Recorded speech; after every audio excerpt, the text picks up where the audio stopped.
Student, आज हम लोग पढ़ेंगे केमिस्ट्री अर्थात रसायन विज्ञान में रेडियो सक्रियता, रेडियो एक्टिविटी। तो अब हम लोग बिना देरी किए हुए वीडियो को आगे बढ़ाते हैं। वीडियो को शुरू करते हैं। तो चलिए वीडियो की शुरुआत करते हैं।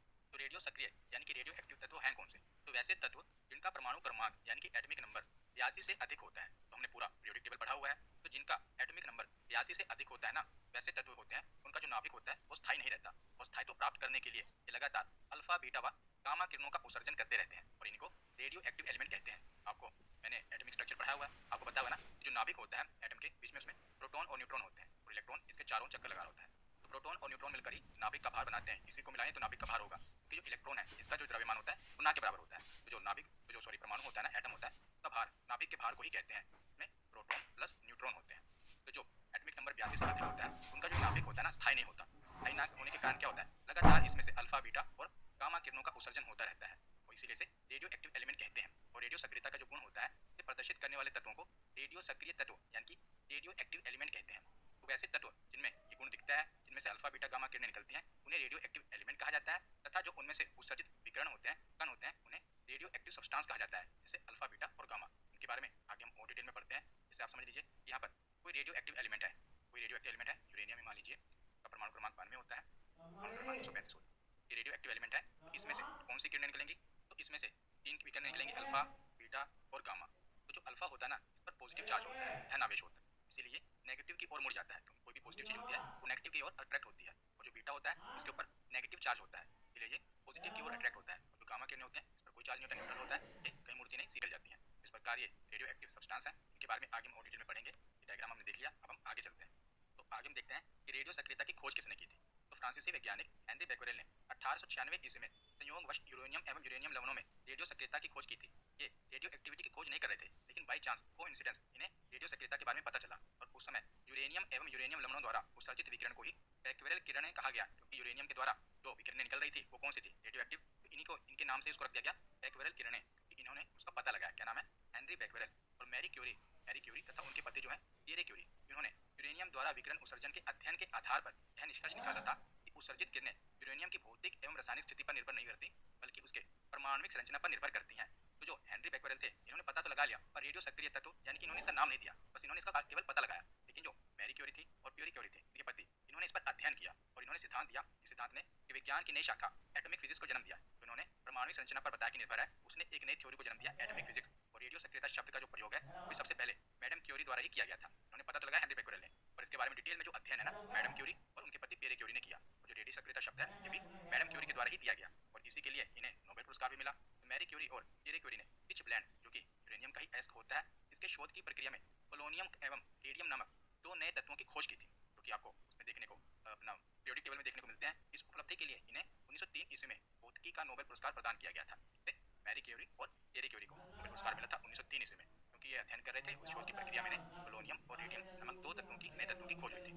तो आगे हम देखते हैं कोई भी रेडियो एक्टिव तत्व है, एलिमेंट है, इसकी पहचान कैसे करेंगे। एक तो मैंने आपको बता दिया कि अगर उसका जो परमाणु संख्या है वो 82 से अधिक हो, 83 से लेकर कुछ भी आगे हो, तो वो रेडियो एक्टिव तत्व है। लेकिन उसका एक फॉर्मूला भी है कि न्यूट्रॉन अपॉन प्रोटॉन, अगर इसकी वैल्यू निकलेगी, अगर वो 1.5 से ज्यादा है, यानी कि न्यूट्रॉन एन अपॉन पी निकालेंगे, इसकी जो वैल्यू आएगी ना, अगर वो 1.5 से ज्यादा है तो वो तत्व रेडियो एक्टिव तत्व है। और अगर वैल्यू 1.5 से कम है, 1.5 से कम है, तो रेडियो एक्टिव तत्व नहीं है। 1.5 का मतलब क्या होता है? 1.5 का मतलब होता है 1.50। याद रखिएगा, अगर कहीं पर भी लिखा होगी 1.4, इसके आगे जीरो समझ लीजिएगा कि 1.40 ही होगा, क्योंकि अगर 1.5 लिखना होता है ना, 1.05 लिखा जाता है। याद रखिए, तो 1.5 लिखा होगा खाली, इसका मतलब होता है 1.50, आगे जीरो लग जाती है। अब समझिएगा। अब देखिए निकाला कैसे जाता है। तो जैसे आपको क्वेश्चन दिया, क्वेश्चन से मैं आपको समझाता हूँ कि नाइट्रोजन का जो एटॉमिक नंबर होता है 7, एटॉमिक मास होता है 14। वीडियो में आपको बता चुका हूँ ना कि कैसे एलिमेंट के ऊपर ये सब लिखा होता है, समस्थानिक क्या होता है, संभारी क्या होता है, केमिस्ट्री की प्लेलिस्ट में देख लेना। अगर आपने नहीं देखी, चलो मैं आपको एक बार दोबारा भी बता देता हूँ। आप क्वेश्चन आया ना, थोड़ा रिवीजन भी आपकी हो जाएगी। जिनको पता है ठीक है, जिनको नहीं पता ये वीडियो देख लो, थोड़ा आपकी रिवीजन हो जाएगी। लेकिन डिटेल में पढ़ना है तो वीडियो देख लेना। आपको समझा देता हूँ कि कैसे पता चलता है। जैसे मान लीजिए कोई भी एलिमेंट है, हम मान लेते हैं ए लिख लेते हैं, ठीक है, ए, और नीचे लिख देते हैं इसका एटॉमिक नंबर, मान लीजिए एटॉमिक नंबर लिखते हैं 10, और इसका जो एटॉमिक मास लिख देते हैं 25। जो ऊपर की ओर डिजिट होता है ना, ये एलिमेंट है, कोई भी नाइट्रोजन, कार्बन, कुछ भी समझ लीजिए, तो उसके नीचे नंबर लिखा होता है, ये होती है उसका परमाणु संख्या। क्या होती है? परमाणु संख्या, जिसे हम कह देते हैं एटॉमिक नंबर, परमाणु क्रमांक भी कह देते हैं। और जो ऊपर वाला नंबर होता है, जैसे 25 है, हम कहेंगे परमाणु द्रव्यमान, भार भी कह देते हैं, परमाणु द्रव्यमान या परमाणु भार, इसमें से हम एटॉमिक मास कह देते हैं, एम। तो देखिए, भार ऊपर होता है और संख्या नीचे होती है। जैसे कि हम कहते हैं ना कि मेरे सर पर बहुत बोझ है, सर यानी ऊपर की ओर, बोझ ऊपर की ओर होता है। ऊपर जैसे ये नाइट्रोजन है, नाइट्रोजन का जो परमाणु भार होगा 14 होगा, और परमाणु संख्या 7 होगी। एक की ओर संख्या होती है, ऊपर की ओर भार होता है। और हमें पता क्या करना है, हमें क्वेश्चन कैसे दिया हमें ऐसे क्वेश्चन दिया जाएगा कि जो नाइट्रोजन है एटॉमिक नंबर 7 और इसका एटॉमिक मास 14 दिया होगा और आपसे पूछ लिया जाएगा कि बताइए ये जो तत्व है रेडियो एक्टिव तत्व है या नहीं है। तो रेडियो एक्टिव तत्व है या नहीं है इसे हम पता कैसे करेंगे, तो निकालने के लिए हमें फॉर्मूला पता होना चाहिए कि न्यूट्रॉन और प्रोटॉन अगर ये 1.5 से ज़्यादा है तब है, मतलब कि हमें न्यूट्रॉन और प्रोटॉन पता होने चाहिए। तो न्यूट्रॉन और प्रोटॉन कैसे पता चलेगा, मैंने पहले आपको समझाया तो हुआ है लेकिन दोबारा बता देता हूँ। जैसे इसी एग्जाम्पल से बता देता हूँ जो मैंने यहाँ पर ली थी कि कोई एलिमेंट है ए का जो परमाणु द्रव्यमान 25 है और परमाणु संख्या है 10। देखिए जो ऊपर हम हमेशा परमाणु द्रव्यमान होता है ना वो प्रोटॉन प्लस न्यूट्रॉन से मिलकर बना होता है, यानी कि प्रोटॉन प्लस न्यूट्रॉन ही उसका भार डिसाइड करते हैं, भार होता है क्योंकि इलेक्ट्रॉन का भार होता ही नहीं, कोई नगण्य होता है। जो नीचे वाला नंबर होता है ना ये प्रोटॉन की संख्या होती है, देखिएगा प्रोटॉन की संख्या होती है कौन सी, नीचे वाला नंबर, और इलेक्ट्रॉन की संख्या भी यही होती है। प्रोटॉन और इलेक्ट्रॉन की संख्या नीचे वाला नंबर होता है और ऊपर प्रोटॉन प्लस न्यूट्रॉन मिलकर बना होता है। हमें चाहिए क्या, हमें तो प्रोटॉन और न्यूट्रॉन चाहिए।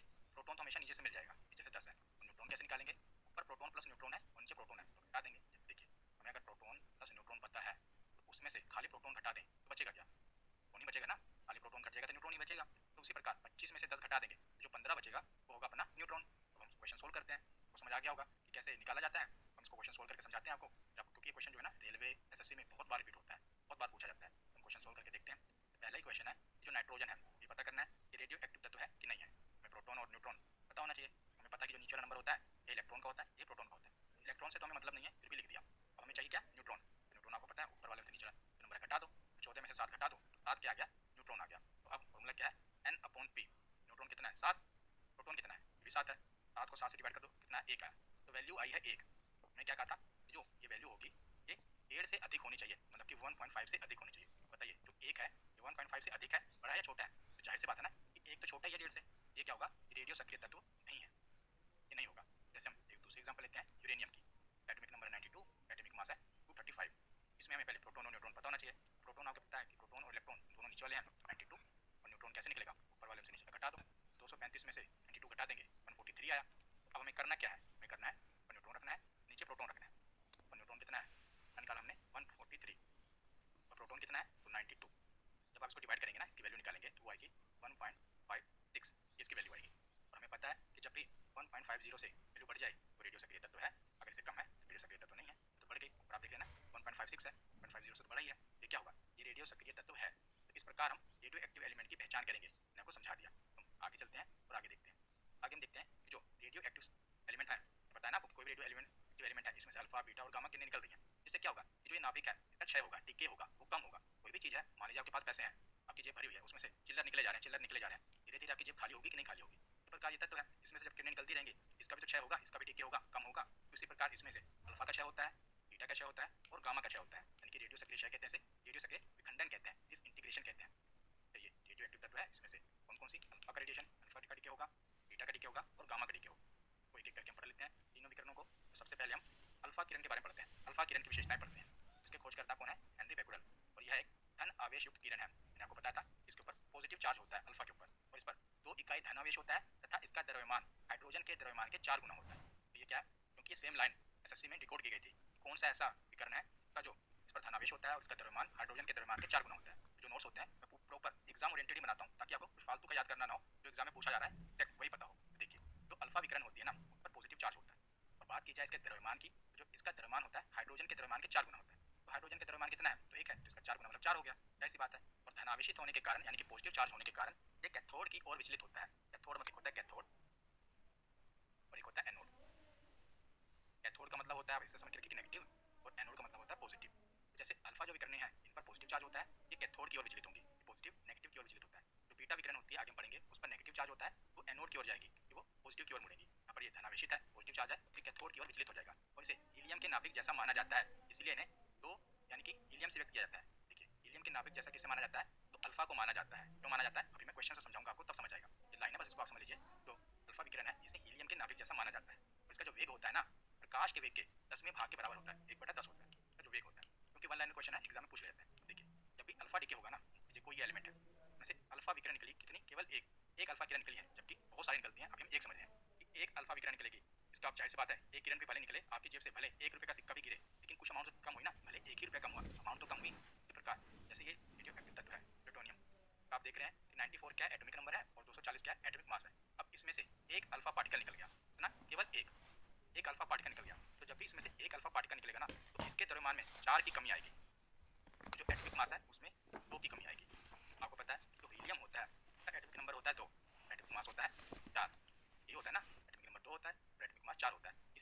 नाभिक है इसे हीलियम के नाभिक जैसा माना जाता है, इसे हीलियम से व्यक्त किया जाता है, क्योंकि जब भी एक अल्फा पार्टिकल निकलेगा ऊपर एटॉमिक मास में 4 की कमी होगी और नीचे एटॉमिक नंबर में 2 की कमी होगी।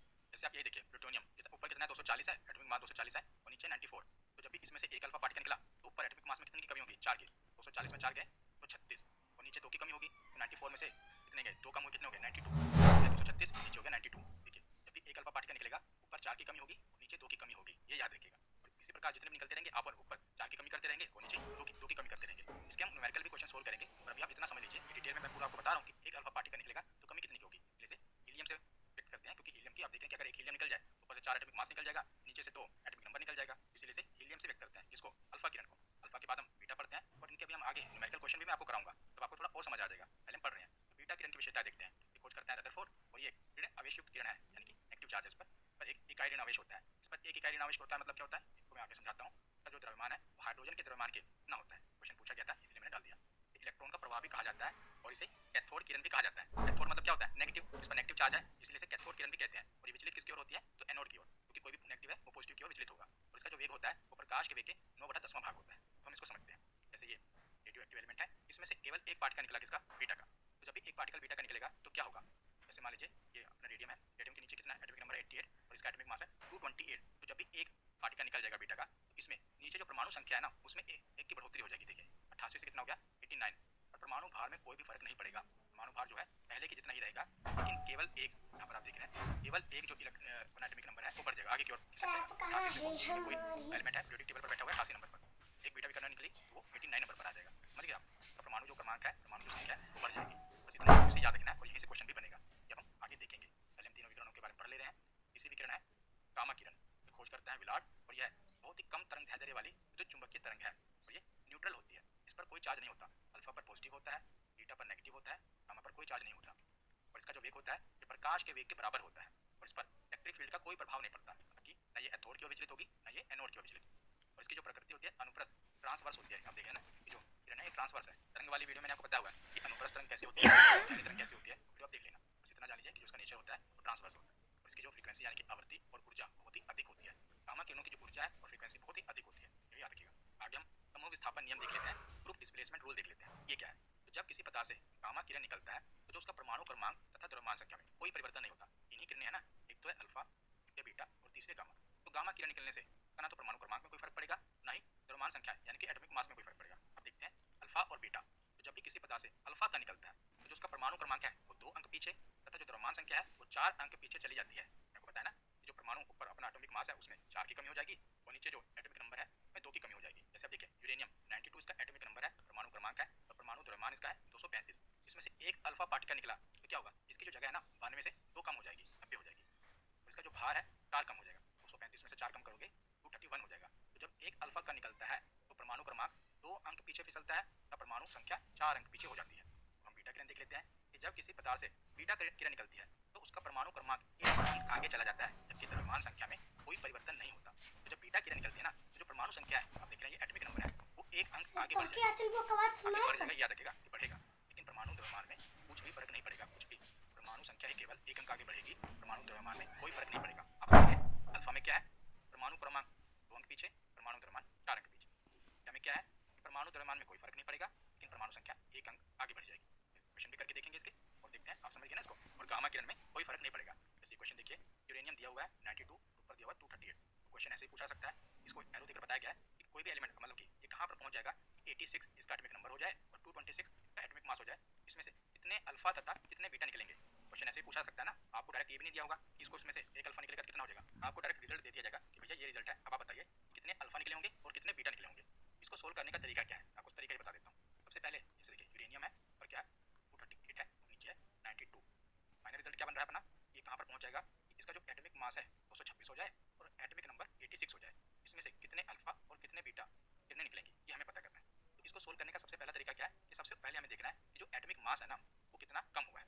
और एटॉमिक मास आपको पता है केवल अल्फा किरणें निकलने से ही कम होता है, बीटा से कुछ भी फर्क नहीं पड़ता, केवल अल्फा से फर्क पड़ता है। तो सबसे पहले आप देखेंगे कि 238 पहले था, कमी अब कितना हो गया 226 हो गया, यानी कि कमी हुई है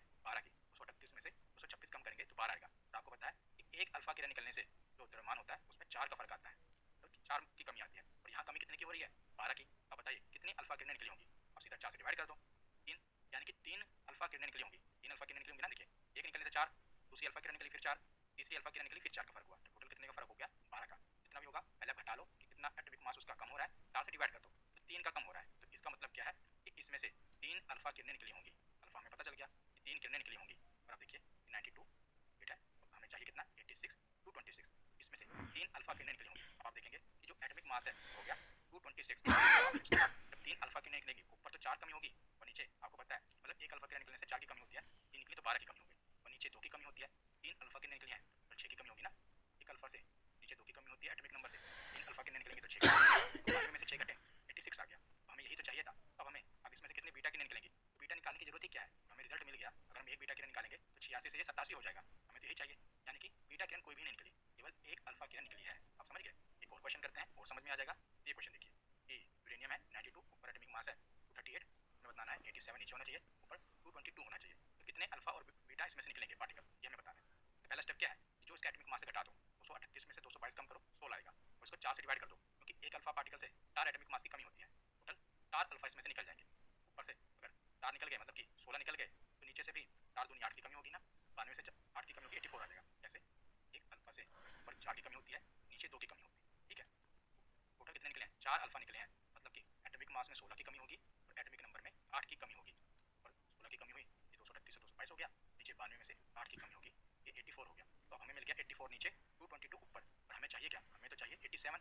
तो अब हमें पता है कि जो ऊपर है ऊपर तो हमें वैल्यू मिल गई, अब नीचे निकालना है। तो आपको पता है नीचे कोई भी फर्क हो बीटा से पड़ेगा, बाद में बीटा से डालेंगे, अल्फा से भी फर्क पड़ता है लेकिन बीटा ऊपर कोई फर्क नहीं डालता है, इसकी अच्छी बात है। जब जो 222 है ये नहीं फर्क पड़ेगा। अब नीचे क्या होगा, हमें 3 बढ़ाना है, 84 से 87 पे जाना है। आपको पता है कि बीटा एक आगे जाएगा, एक नंबर ही फर्क पड़ता है, इनके लिए 3 फर्क पड़ेगा, यानी कि 3 बीटा इसमें से निकल जाएंगे। 84 से ये 87 हो जाएगा, 3 इसमें बढ़ जाएगा, 87 में से 84 घटाए 3, कितने बीटा भी करने निकले 3, अल्फा निकले 4, बीटा निकले 3। ठीक है ना। इस प्रकार क्वेश्चन दिया जाता है एसएससी में, पूछा भी गया है, इसे मैंने ये करवा दिया। तो आगे एक और कंसेप्ट देखते हैं, अर्ध आयु काल, हाफ लाइफ पीरियड, ये क्या होता है। तो वह समय जिसमें किसी रेडियो सक्रिय तत्व में उपस्थित परमाणुओं की संख्या शहीद होकर अपने प्रारंभिक संख्या से घटकर आधी रह जाती है। मतलब अगर वो 100 थी तो 100 से घटकर 50 हो गई, उसी तत्व का उसे अर्ध आयु काल कहा जाता है। और किसी रेडियो सक्रिय तत्व के अर्ध आयु काल में जो परमाणुओं की संख्या के साथ साथ जो एक्टिविटी होती है, सक्रियता होती है, वो भी आधी हो जाती है। D1/2 से दर्शाते हैं अर्ध आयु काल को, D1/2 द्वारा दर्शाया जाता है। जैसे क्वेश्चन देखो कैसे आता है कि कितने अर्ध आयु काल के बाद कोई रेडियो एक्टिव पदार्थ अपने प्रारंभिक मात्रा का 25% रह जाएगा, ये आपसे पूछा गया है। सबसे पहले आपको पता होना चाहिए कोई भी जो पदार्थ मान लो 100%, तो उसे हर बार वो आधा ही होगा, एक बार एक अर्धायु काल में वो आधा होगा। अर्धायु काल को हम 1/2 से दर्शाएंगे, D1/2, तो बाद वो 50 से 25% होगा दूसरे अर्धायु काल में। समझ गया, एक बार में नहीं होगा, एक अर्धायु काल में वो आधा होगा, फिर अगले अर्धायु काल में वो आधा होगा। यहाँ पर पूछा गया है कि कितने अर्धायु काल के बाद कोई भी रेडियो एक्टिव पदार्थ अपने प्रारंभिक मात्रा का 25% रह जाएगा। तो पहले अर्धायु काल में क्या होगा कि वो 100 से 50% होगा, फिर 50 के बाद क्या होगा, 50 के बाद 25% होगा, आधा दूसरे अर्धायु काल में। तो कितने अर्धायु काल लगे, तो 2 अर्धायु काल लगे। 2 अर्धायु काल में कोई भी रेडियो एक्टिव पदार्थ है वो 100% से 25% रह जाएगा। अगला एक और प्रश्न देखते हैं कि एक रेडियो एक्टिव पदार्थ का जो अर्धायु काल है, यहाँ पर वर्ष दे दिए गए कि 1600 वर्ष है, मतलब कि जो D1/2 है उसकी वैल्यू दे दी गई, एक अर्धायु काल का मतलब है 1600 वर्ष। जैसे यहाँ पर 2 अर्धायु काल निकले थे ना, अगर इन्हें वर्षों में बताना होता तो 1600 होता तो 32 वर्ष। समझ गए, यहाँ पर हम अर्धायु काल में बता रहे हैं, अगर वर्ष दिया होता तो वर्ष में कन्वर्ट कर देते।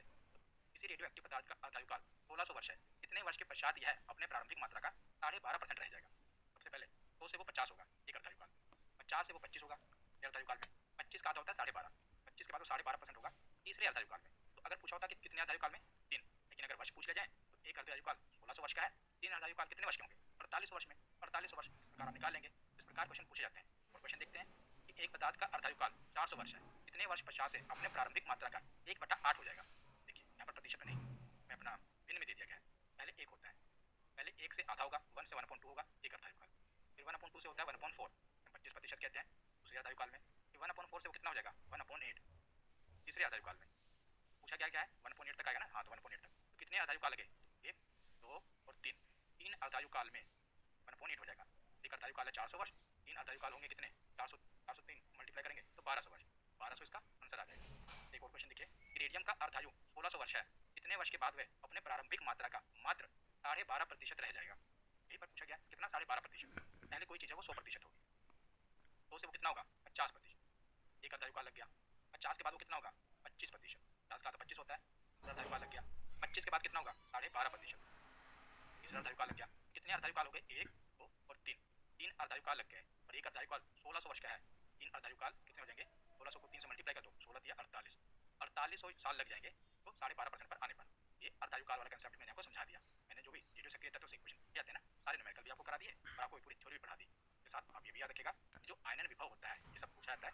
आयनाइजेशन पोटेंशियल जो होता है ना सबसे ज़्यादा अल्फा का होता है, कम बीटा का होता है, कम गामा का होता है। और फोटोग्राफिक प्लेट पर जो प्रभाव होता है वो भी सबसे ज़्यादा अल्फा का होता है, कम बीटा का होता है, कम गामा का होता है। लेकिन ये जो सबसे ज़्यादा पूछा जाता है भेदन क्षमता पेनिट्रेटिंग पावर, तो सबसे ज़्यादा भेदन जो क्षमता होती है ना वो गामा किरणों की होती है। ज़्यादा भेदन क्षमता कम बीटा की, कम अल्फा की। और गति भी सबसे ज़्यादा गामा किरणों की होती है, कम बीटा की, कम अल्फा की। ज़्यादा गति उतनी भेदन क्षमता, जिसकी ज़्यादा गति किसकी गामा की, क्षमता भी गामा की ज़्यादा है। याद रखिएगा भेदन क्षमता ज़्यादा रिपीट होता है, भेदन क्षमता सबसे ज़्यादा किसकी है तो गामा किरणों की भेदन क्षमता होती है सबसे ज़्यादा होती है, याद रखिएगा। और लास्ट में हम एक ही बार में तीनों में जो अंतर है वो देख लेते हैं। जो अल्फा किरण, बीटा किरण और गामा किरण में एक जो अंतर है एक ही साथ देख लेते हैं। तो जो अल्फा किरण होती हैं ये धन आवेशित होती हैं, पॉजिटिव चार्ज होता है। और इसमें जो वस्तुतः हीलियम नाभिक होते हैं, आपको पता ही है ना कि 2 और 4 क्या है, समझाई दिया मैंने। प्रत्येक अल्फा कण 2 प्रोटॉन अथवा 2 न्यूट्रॉन उपस्थित होते हैं। जो बीटा किरणें होती हैं, बीटा किरणें उच्च ऊर्जा वाले इलेक्ट्रॉनों का समूह है और ये ऋण आवेशित होती हैं, नेगेटिव चार्ज होता है। तो जो इनका द्रव्यमान होता है नगण्य होता है, ये मास पर कोई प्रभाव भी नहीं डालती, केवल परमाणु संख्या पर ही प्रभाव डालती है। और जो गामा किरणें होती हैं, गामा किरणें उच्च आवर्ती युक्त विद्युत चुंबकीय विकिरणें होती हैं, यानी कि हाई फ्रीक्वेंसी इलेक्ट्रोमैग्नेटिक रेडिएशन होती हैं, जिनका जो द्रव्यमान होता है वो शून्य होता है। और विद्युत चुंबकीय क्षेत्र में प्रवाह होने पर जो अल्फा किरणें हैं ये ऋणात्मक ध्रुव की ओर मुड़ जाती हैं, पॉजिटिव चार्ज है नेगेटिव की ओर मुड़ेंगी। और विद्युत चुंबकीय क्षेत्र से प्रवाहित होने पर जो ये किरणें हैं ये धनात्मक ध्रुव की ओर मुड़ जाती हैं, चार्ज है पॉजिटिव की ओर मुड़ जाती हैं। जो गामा किरणें हैं ये उदासीन होती हैं, यानी कि न्यूट्रल होती हैं, इसलिए विद्युत चुंबकीय क्षेत्र में प्रवाहित होने पर इनके मार्ग में विचलन नहीं होता, ये सीधे निकल जाती हैं। और जो अल्फा किरणें होती हैं इनका वेग प्रकाश के वेग का लगभग 1/10वां भाग होता है। बीटा किरणों का जो वेग होता है प्रकाश के वेग के लगभग 9/10वां भाग होता है। गामा किरणें प्रकाश के वेग की गति के बराबर होती है, गति है सबसे ज्यादा गामा किरणों की, ये प्रकाश के वेग के बराबर है। बाकी तो आप देख रहे हैं 1/10वां भाग है, ये 9/10वां भाग है। और जो अल्फा किरणों का द्रव्यमान होता है ये अधिक होता है, ये इनकी गतिज ऊर्जा अधिक होती है, परंतु इनकी जो भेदन क्षमता होती है ना, पेनिट्रेटिंग पावर होती है वो कम होती है। बीटा किरणों का द्रव्यमान कम होता है और इसकी जो गतिज ऊर्जा वो भी कम होती है, परंतु किरणों की तुलना में इनकी भेदन क्षमता लगभग 2 गुना अधिक होती है। जो ये किरणें होती हैं गामा किरणें ये अत्यधिक ऊर्जा से युक्त होती हैं, इनकी भेदन क्षमता अल्फा बीटा सबकी तुलना में सबसे अधिक होती है। ये पूछा जाता है कि किसकी भेदन क्षमता सबसे अधिक होती है तो गामा किरणों की। तो यहाँ पर हमारा थ्योरी सेक्शन कंप्लीट होता है। अब हम प्रीवियस ईयर क्वेश्चन देखते हैं। तो सबसे पहला प्रश्न है कि रेडियो धर्मिता की खोज किसने की थी। तो रेडियो धर्मिता की खोज की थी हेनरी बेक्वेरेल ने, तो ऑप्शन बी का सही जवाब है। अगला प्रश्न है कि रेडियो सक्रियता किसका गुण है। तो रेडियो सक्रियता इलेक्ट्रॉन का गुण है, प्रोटॉन का गुण है, न्यूट्रॉन का गुण है या नाभिक का गुण है। ये नाभिक का गुण है, क्योंकि ये स्थायी नहीं होते तभी ये गुण आता है। ऑप्शन डी इसका सही जवाब है। अगला प्रश्न है कि किसी परमाणु के स्थायी नाभिक में प्रोटॉनों की संख्या क्या होती है। प्रोटॉन की संख्या के बराबर, न्यूट्रॉन की संख्या से अधिक, न्यूट्रॉन की संख्या से कम या इनमें से कोई नहीं। फॉर्मूला क्या था, ऊपर न्यूट्रॉन होता है, ये प्रोटॉन होता है और ये 1.5 से कम होना चाहिए, तब ये रेडियो एक्टिव तत्व है। यानी कि जो प्रोटॉन है हम कह सकते हैं ना कि जो न्यूट्रॉन है ये प्रोटॉन से अधिक होगा। न्यूट्रॉन जो है प्रोटॉन से अधिक होगा तभी क्या होगा, वो रेडियो एक्टिव तत्व होगा। और दूसरे शब्दों में ये भी कह सकते हैं कि प्रोटॉन न्यूट्रॉन से कम होगा। यहाँ पर क्या है कि न्यूट्रॉन की संख्या से प्रोटॉनों की जो संख्या है न्यूट्रॉन की संख्या से कम होगी, प्रोटॉनों की संख्या न्यूट्रॉन की संख्या से कम होगी, तो 1.5 गुना से अधिक होगा ना। हम निकालते हैं, ऊपर कुछ बड़ी होती है जैसे 8 है, नीचे 4 है, तभी वो 2 गुना होगा। ये चीज बड़ी होगी, ये छोटी होगी तभी तो 1.5 है, ये 1.5 गुना ऊपर वाला है। प्रोटॉन की संख्या जो है न्यूट्रॉन की संख्या से कम होगी, प्रोटॉन की जो संख्या होती है न्यूट्रॉन की संख्या से कम होती है। ऑप्शन सी इसका सही जवाब है। अगला प्रश्न है निम्न में से गामा किरणों का स्वभाव कौन सा है। गामा किरणों का स्वभाव होता है ये अत्यधिक ऊर्जा वाली विद्युत चुंबकीय तरंगें होती हैं, याद रखिएगा। Option D. अगला प्रश्न देखते हैं कि निम्न में से कौन सा रेडियो सक्रिय किरण है जो हीलियम नाभिक के समकक्ष होता है। हीलियम यानी कि ऊपर 4 नीचे 2, कौन सी किरण है, आपको पता है अल्फा किरण। अगला प्रश्न है कि नाभिक से निकलने वाली विकिरण में किसकी वेधन क्षमता सबसे अधिक होती है। तो सबसे ज्यादा पेनिट्रेटिंग पावर किसकी होती है, वेधन क्षमता सबसे अधिक किसकी होती है, अधिक गामा किरण की होती है। तो ऑप्शन सी इसका सही जवाब है। अगला प्रश्न है कि जब एक नाभिक एक बीटा कण उत्सर्जित करता है तो इसकी परमाणु संख्या और द्रव्यमान संख्या में क्या फर्क पड़ता है। एक बीटा कण निकल रहा है तो आपको पता है कि जब एक बीटा कण निकलेगा तो ऊपर जो परमाणु द्रव्यमान है उसमें तो कोई फर्क नहीं पड़ेगा, कोई वृद्धि भी नहीं होगी ना कमी होगी, जो परमाणु संख्या है उसमें एक की वृद्धि होगी। अब देखिए सही होगा। ऑप्शन ए है कि परमाणु संख्या 2 से बढ़ जाएगी, गलत। ये क्या है, परमाणु संख्या 1 से बढ़ जाएगी, हाँ ये सही है। और द्रव्यमान संख्या में भी वृद्धि समान रहती है, ये भी सही है। जो द्रव्यमान संख्या है उसकी वृद्धि समान रहेगी, कमी होगी या बढ़ोतरी होगी। ऑप्शन बी इसका सही जवाब है। अगला प्रश्न है कि एक अल्फा कण के उत्सर्जन से परमाणु क्रमांक तथा परमाणु द्रव्यमान में क्या परिवर्तन होगा। तो एक अल्फा कण निकलने से क्या होगा, परमाणु द्रव्यमान है उसमें 4 की कमी और परमाणु संख्या में 2 की कमी। तो परमाणु क्रमांक में 1 की वृद्धि नहीं कमी होती है, परमाणु क्रमांक में 1 की कमी नहीं 2 की कमी होती है, परमाणु क्रमांक में 2 की कमी, हाँ 2 की कमी तो होती है। और परमाणु द्रव्यमान में 4 की वृद्धि नहीं, ऊपर भी 4 की कमी होगी, दोनों और कमी होती है। ऑप्शन डी क्या है, परमाणु क्रमांक में 2 की कमी और परमाणु द्रव्यमान में 4 की कमी, हाँ परमाणु द्रव्यमान में 4 की कमी और संख्या में 2 की कमी। ऑप्शन डी इसका सही जवाब है। अगला प्रश्न देखते हैं। क्वेश्चन दिया हुआ है सोडियम का परमाणु संख्या 11 है और परमाणु भार 12 दिया हुआ है। इसमें से अगर एक बीटा उत्सर्जन करने के बाद बनने वाला पदार्थ क्या होगा। बनने वाला पदार्थ आपको बताना है। देखिए Na है, नीचे क्या है 11, ऊपर कितना है 22। आपको पता है एक बीटा का निकलने से क्या होगा, ऊपर तो कोई फर्क पड़ेगा नहीं, फर्क पड़ेगा नीचे। एक निकलने से वो एक उसमें बढ़ोतरी हो जाएगी। अगर एक बीटा का निकलता है तो परमाणु संख्या में एक की बढ़ोतरी होती है, 11 से 12 हो जाएगा। जो भी एलिमेंट है पहले 11 नंबर पर था वो खिसक कर 12 पर पहुंच जाएगा। आपको पता है 12वें नंबर पर कौन सा एलिमेंट होता है, मैंने आपको एटॉमिक नंबर और एटॉमिक मास इसकी ट्रिक बताई हुई है, केमिस्ट्री की प्लेलिस्ट में देख लेना। 12वें नंबर पर होता है, 11वें पर होता है सोडियम और 12वें पर होता है आएगा? ऑप्शन ए मैग्नीशियम, इसका सही जवाब है। अगला प्रश्न है यूरेनियम, इसका एटॉमिक नंबर दिया हुआ 92 और एटॉमिक मास दिया हुआ है 236। रिजल्ट बताया गया नीचे 87 हो जाए और ऊपर 224 हो जाए। इधर निकालो, 236 ऊपर दिया हुआ है और ऊपर कम कितना करना है? 224 पर लेकर आना है। तो 236 में से 224 कम करो, हो जाएगा 12, 12 की कमी होगी। तो उसको डिवाइड कितने से करना है? 4 से, क्योंकि एक अल्फा पार्टिकल से 4 की कमी होती है। 3 यानी कि 3 अल्फा का निकल जाएंगे। देखिए ऊपर कितना था 236, नीचे था 92 में अपना कितने 12 निकल गए तो कितना बचा? 224 हो गया। अगर कितने अल्फा का निकले हैं तो 3, तो 24 हो गया। तो नीचे कितने की कमी आ जाएगी? 3 निकले हैं तो 6 की कमी आ जाएगी। 3 दूनी 6, 92 में से 6 गया कितना आ गया? 86 आ जाएगा। नीचे में चाहिए कितना? 87 चाहिए। तो अब हमें पता चल गया कि ये रहेगा बीटा कण निकलने से कोई फर्क पड़ेगा नहीं। एक बीटा कण एक संख्या आगे बढ़ेगी, 86 से 87 हो जाएगा। तो हमें 87 चाहिए, यानी कि 3 अल्फा और एक बीटा। सही जवाब होगा डी, 3 अल्फा कण और एक बीटा कण। अब आगे चलते हैं कि रेडियोधर्मी पदार्थ का जीवन काल 70 दिन का है। तो किस पदार्थ का दूसरे पदार्थ का 1 ग्राम कितने दिन बाद 0.25 ग्राम हो जाएगा? पंजाब सिविल सर्विस में गया था। देखिए रेडियोधर्मी पदार्थ मान लीजिए वो 1 ग्राम का है, ठीक है, क्योंकि यहाँ पर 0.25 ग्राम है ना, उसी प्रकार हम देखेंगे। प्रतिशत दिया होता है तो 100% देखते हैं। 1 ग्राम से वो आधा ग्राम होगा पहले एक अर्धायुकाल में, ठीक है, फिर 0.50 से वो होगा 0.25 ग्राम अगले अर्धायुकाल में। तो 2 अर्धायुकाल लग जाएंगे और एक अर्धायुकाल कितने का है? 70 दिन का है। एक अर्धायुकाल 70 दिन का है तो 2 अर्धायुकाल कितने दिन के हो जाएंगे? कर दूनी तो 40 दिन। का सही जवाब क्या होगा? यानी 40 दिन इसका सही जवाब है। अगला प्रश्न है यदि किसी रेडियोधर्मी पदार्थ का अर्धायु जीवन काल 1 दिन हो और तो 4 दिन के पश्चात उसकी प्रारंभिक मात्रा का इतना शेष भाग शेष रह जाएगा। दिन पश्चात 4 दिन पश्चात 2% दिया हुआ है, पहले 100% होगा। और यहाँ पर क्या बताया गया है? जो एक अर्धायुकाल है 1 दिन का है, सिंपल है, सीधा ही है। एक अर्धायुकाल 1 दिन का है, हमें 4 दिन तक जाना है। पहले दिन में मतलब कि एक अर्धायुकाल में 100% कितना होगा? 50%। एक अर्धायुकाल लिख लो या अपना एक दिन लिख लो, क्योंकि एक अर्धायुकाल 1 दिन का। और दूसरे दिन वो कितना हो जाएगा? 50 से आधा 25% हो जाएगा। और तीसरे दिन नीचे लिख देता हूँ, तीसरे दिन 25% का भी आधा कितना होता है? 12.5, 12 से 1/2%। और चौथे दिन में कितना हो जाएगा? 12.5 का भी आधा, 12 का आधा होगा 6, 2 का 4, ये सही 1/4% हो जाएगा 4 दिन बाद। का सही जवाब कहाँ पर है? बोला ये तो ये रहा ऑप्शन सी, 6 सही 1/4।